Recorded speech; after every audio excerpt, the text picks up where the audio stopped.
Около сотни ребят и девушек отправились в субботу пешим походом до реки Ингур. В акции участвуют люди разных возрастов, в том числе и дети от 8 лет. По словам организаторов, в этом году желающих принять участие в мероприятии оказалось намного больше, чем в предыдущие. Мы так, самые близкие друзья, собрались, в 2015 году пошли. После этого в 2017 году, мы в прошлом году были, нас было человек 70-80, с университета мы поднялись, спустили людей, молодежи со школ. В этом году у нас принимают участие как и молодые, так и взрослые наши сограждане. Подобная акция в Абхазии проводится уже в третий раз. Впервые она была организована в 2015 году. Тогда в ней приняли участие лишь 20 человек.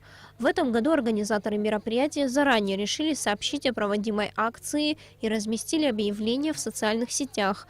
Среди тех, кто на этот раз решил дойти до Ингура пешком, большое количество девушек. Я участвую уже второй год, и об этом я узнала. Первый раз я узнала это в университете, к нам поднялись, объявили. Я хотела пойти, поучаствовать, мне было интересно очень. Мне очень понравилось, даже вот второй раз, и я с удовольствием иду. В прошлом году не все участники акции сумели дойти до Ингура, но на этот раз они уверены, у них обязательно получится дойти со своими друзьями до конца, как некогда это сделали их отцы и деды. Среди ребят также много тех, кто впервые решил себя испытать. Радует, что у нас такая молодежь. Сегодняшний такого рода марш-бросок. Это полезно и хорошо, что организаторы устраивают такого рода мероприятия. Это необходимо для нашей молодежи. Я удивился, что столько людей собралось здесь. Колонна двинулась в сторону границы в субботу утром. По пути следования к ней еще присоединятся молодые люди.